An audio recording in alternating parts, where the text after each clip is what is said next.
Hello, Master Duel Central. How's it going, guys? Today I have for you branded invoked deck. Basically, branded Despia, Albaz, invoked. It's a weird mix, but it works really well. It's a lot of fun. It's what I've been playing the last couple of days. And I know you're looking at this like, bruh, 45 cards. But listen, man, your deck has so many starters. Be it literally opening.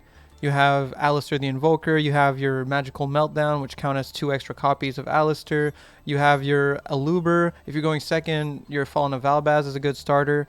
And if you're playing Allure of Darkness, you can sometimes banish the Despian Tragedy, which also is a great way to start your turn. So lots of starters, so I don't think it really hurts your deck too much to play 45. That allows you also to play a lot of hand traps, which is really good because you can go second, go first. The deck is pretty versatile. I'd say I prefer going second overall, but going first, you can do really good boards. Sometimes you can set up Quiritis with Caliga on the field, which makes it really hard for your opponent to get over because they can only activate one monster effect and they can't really beat over the Caliga because of the Quiritis. So, a lot of cool things you can do. Let me just go through the card by card. So we're running 2 Effect Veiler, 3 Despian Tragedy, 3 Maxi, 2 Ash Blossom and Joy Spring, 3 Alistair the Invoker, 3 Fallen of Albaz, 3 Aluber, 3 Dramaturge, 1 Albion, 3 Allure of Darkness, 1 Terraforming, 1 Invocation. I know, that's weird. You could run 2. I run 1 because, I just don't like drawing Invocation without Alistair. But honestly, in this deck, it's not too bad because you just use it as your a regular fusion spell to go into any one of your branded monsters. So if you run 2, it's not really going to hurt you. It's up to you, really. 1 Lightning Storm, 2 branded in white, 2 branded Bond, 2 Magical Meltdown, 2 Despia Theater. Some prefer to play 3. That's up to you. I personally don't love to play 3 because it's so easy to search. 2 Super Polymerization, 1 copy of Twin Twisters, 2 copies of Called by the Grave, and 3 copies of Branded Opening. Some of the ratios here you can change. This deck is very budget friendly. If you're playing a lot of the UR like hand traps and stuff, if you got a lot of these hand traps already, what you can do, you can pretty much remove Super Poly. It's very good though, so I would keep it, but you can remove it. And it makes your deck there's basically no URs other than whatever staple hand traps you decided to print and I guess terraforming. You can obviously replace Lightning Storm for like a Twin Twisters, but if I had more Lightning Storms, I would play more Lightning Storms for sure. But I only have 1 and I don't want to craft them, so we're playing a Twin Twister. That's all up to you for those ratios, for those like going second cards. Some people play Nibiru, it's really up to you for that stuff. For the extra deck, we've got 1 Caliga, 1 Mud Dragon of the Swamp for the Super Poly, 1 Purgatrio, 1 Starving Venom Fusion Dragon, 1 Predaplan Dragostapelia. This card actually comes up a lot, and it's really good. Invoked Ogades, Titaniclad, the Ash Dragon, Brigrin, the Glory Dragon, Sprin, the Iron Dash Dragon, Albion, the Branded Dragon, 2 copies of Quiritis, 1 copy of Makaba, 1 copy of Proskenion, and Artemis, so that we can get our Alistair the Invoker into the grave and just go straight into the Makaba. So yeah, the deck is pretty simple. Here I have a gameplay showcase of the deck, and I also, after I recorded myself just kind of going over a replay, because I know on my Sky Striker deck profile, a lot of people were complaining because I didn't showcase the invoked part of the Sky Striker invoked deck. So in this video, I have another replay where I'm just going to be showing you really just what the invoked engine does in this deck. There's a lot of good synergies in this deck because, like, if you activate Magical Meltdown and you want to use, say, your Fallen of Albaz, they can't negate the Albaz because Magical Meltdown is on the field. So there's a lot of cool little synergies like that. Obviously, you can use your Invocation to fusion summon pretty much any branded monster. So that comes up pretty often too, where you're not even using your Invocation to make an invoked monster. A lot of cool little plays like that in the deck. I can still like play around with the ratios and stuff. I'm pretty new to this deck. I've been playing it a couple days, but getting good results in Plat 1 with it now that I kind of figured out how to play it a bit. And especially like Allure of Darkness is insane in this deck. A lot of SRs in here, but SRs I feel like are practically free to play. So I think this deck is actually pretty budget friendly compared to the alternative builds like Shaddoll builds and Dogmatica, Shaddoll, Despia, stuff like that. I find they're a lot more expensive. Same thing for the Dark Lord builds. So I highly recommend, if you already have the invoked engine and you wanted to try out Despia, this might be the best way to do it because you have like literally 4 UR monsters in the extra deck, and every other UR in your deck is pretty much like staples and hand traps, you know, like staples you can replace and hand traps that like you probably already printed some good hand traps, so just play those instead. Really cool deck though, so let me just showcase you some of the games here. Alright, let's see here if we're going first or second. I think we're gonna go second actually. This deck is really good at going second. Fallen of Albaz is especially crazy going second. Not that we really like have a problem going first if you just do the basic Alistair line, but like, oh yeah, nah, this hand is really good. Let's just hope our opponent doesn't set up like infinite negates or something like that, but we'll see. Oh. Okay. I see you. Interesting. So it seems our opponent is playing a very good deck. Could it be a mirror match? That's hilarious. Well, I guess it's gonna be a mirror match. Now, what flavor of Invoked is this guy playing? What flavor of Invoked? Is it the Shaddoll Invoked, perhaps? Striker Invoked? I like Striker Invoked a lot. Let's see. Yep, banishing the Alistair, banishing the Artemis, making a Macabre, passing turn. Classic. Absolute classic. That's pretty funny. Alright, so a mirror match, huh? Oh, wait, he's playing a 60 pile Invoke deck? I don't know what to tell you, man. Okay, so yeah, Dogmatica invoked with Shaddoll probably. This deck is crazy. This deck is actually insane. Yep. So go get the Fleur-de-Lis. Fleur-de-Lis is pretty crazy. And he's setting a card. Hope that's not I don't even know what that could be. No idea. Alright. Well. Got a couple ways we can play this. I guess we can try to bait out his negate with the with our upstart goblin here, but he probably won't take the bait. Best thing to send is probably Fallen of Albaz, because we could get it back with a branded bond, and we already have pretty much everything else we need, right? Yeah, I think that makes sense. So send an Albaz here. How does he feel about it? I mean, that was the cost, right? So at this point, like, if he negates, like, what do I care? Now, this is crazy, so we're just going to do this right now. Allure of Darkness. If we draw a Tragedy, our Allure of Darkness pops off even more. And if not, well, we can just banish Albaz. Doesn't really matter. Yeah, so we'll banish the Albaz here. Yep. Now, here's the question. Do we summon Alistair the Invoker or the Jester of Despia? I say we summon a Luber here. Right? Yeah, Luber will get us allow us to go get the bond, which could be really useful. Unless he negates it, but if he does, we can still go Dramaturge of Despia and stuff. Still pretty good. So is he? What is he gonna discard? Definitely not Fleur-de-Lis. Probably gonna discard Alistair. Unless he's got something else he'd rather discard. Yeah, he's discarding Alistair here. Fair enough. I guess that's fine. Not much we can do about it.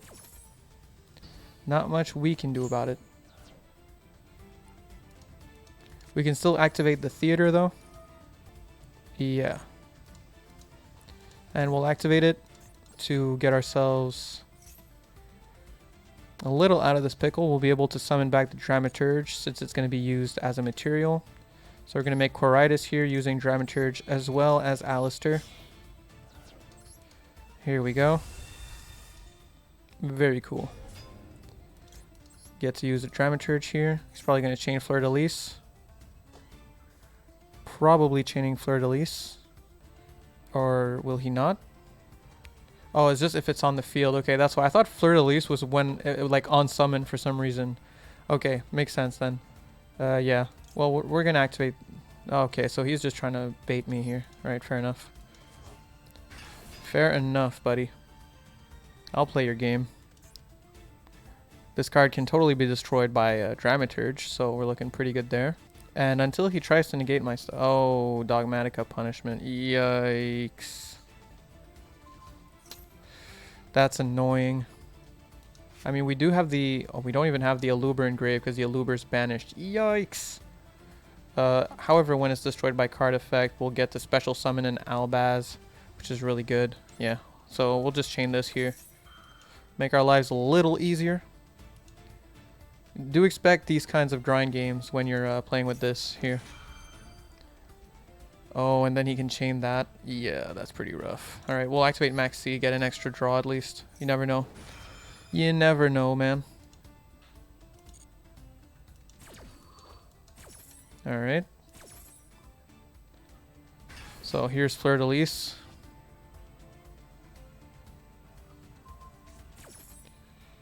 Alright. So now he sends, he's going to destroy. After he destroys, we can summon our Fallen of Albaz and get rid of one of his monsters, though, which is really good. So, Quiritis effect. We probably want to called by that card, actually. That card, because if it's... Yeah, you can add one shot. I'm not going to let you do that. No, sir. No, sir. Not happening. That kind of hurts because we're gonna have to discard our Meltdown on our Fallen of Albaz effect, but it is what it is, man. Gotta do what we gotta do. Yes. Now here's my question. So we want to get rid of Fleur de Lis. When your Dogmatica monster declares an attack, you can make... Yeah, that's whatever. We can just beat over Fleur de Lis. Yeah, we'll just use... We'll get rid of the Macabre. He already used his negate, so... Perfect. We have enough engraved that we could summon another monster, so I think we could go for Albion here. Yeah, we'll do Albion. So use these two. Make Albion. Then with the Albion effect... Oh, and we can even activate this. That's pretty good. We could just negate her. Yeah, well, we'll activate this first. Then activate her. Or him. Is Dramaturge a girl? I think it's a girl, right? And we can negate Dogmatic Ecclesia, the Virtuous. The Virtuoso. And that's game. Basically, with the branded dragon, we would have summoned another fusion from grave, went for more battle. Our opponent was pretty much just losing the grind game there. Alright, so I'm just going to show you guys a quick replay of how to do the invoked portion of the deck, because I had a couple people in the comments asking me how to play the invoked portion on the Sky Striker invoked deck profile, because I didn't showcase it in the video. So I'm going to showcase it in here. We've got a really good hand here, obviously, Allure of Darkness, Fallen of Albaz, Despia Theater, Magical Meltdown, and Albion. We should have activated Albion at the start of the turn, but we didn't. It is what it is. It's basically Upstart Goblin, so you should pretty much always start your turn with Albion if you have it in hand. Activate the Allure of Darkness. We banish the Albaz because it's safe since we have Branded Bond. Now we normal summon Alistair the Invoker, search our invocation. With Alistair we go into Artemis.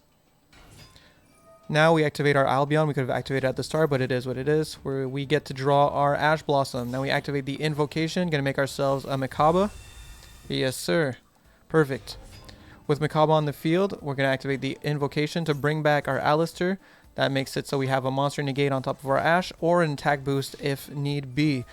We set the Call by the Grave and declare an attack. Our opponent had Huaquero, so just gotta pop the Huaquero. Seems like they kind of bricked on their Eldritch, and they activate evenly matched, so sadly we could have had two Called by set here if we didn't set it before attacking. I don't really know why I did that. No good explanation for it. Should have just attacked and then set them, but it is what it is. Now our opponent is going to set a card, activate the Golden Lord, but we're going to be banishing it with the Called by the Grave. Now, usually if you're activating Called by the Grave on Eldritch, you're feeling pretty damn good. They usually have a pretty hard time playing after that, so it's going to be kind of a grind game going on here. They activate Huaquero, setting the Scarlet Sanguine. Now, funny enough, our opponent, I guess, just assumes we have a trap in hand because they will not activate their Sanguine. I don't really know why, but they don't. They activate it here instead. And we did have the Ash, but I feel like it could have activated earlier. It is what it is, though. So we just go beat mode, attack with Alistair the Invoker. The reason we didn't do anything with our Alistair is just because instead of going Despia and using resources and stuff, I just figured might as well keep some resources in hand since we're playing a grind game with Eldritch here. There's no real rush. They're just setting 4 and passing, you know. typical Eldritch BS going on here. We draw the Aluber. Obviously, we're going to summon the Aluber. And they're going to chain the Guardian. I guess they just wanted a wall. I mean, honestly, it seems like our opponent's pretty down bad ever since we banished that Eldritch. So with Aluber, we're going to search ourselves a branded opening. Activate the branded opening, discarding the Fallen of Albaz to get ourselves a Dramaturge onto the field. In response to which, they'll activate Vanity's Emptiness. Now, that's not really a problem for us right now. Like, they can't special summon either. So it's just kind of a standstill in the game. So we just kind of pass turn. And we wait until we can get over it by just switching our Dramaturge to attack position. So we'll send the Guardian to the grave. That will destroy the Vanity's Emptiness. And now we can just start going beat mode. It's pretty much that simple. They're going to activate Conquistador. We chain our Maxi. We figure, I mean, against Eldritch, your Maxi is never going to be anything more than a single draw, so might as well. So we draw a card, don't attack because we can't beat over it, and we activate our fusion spell going into the Quiritus.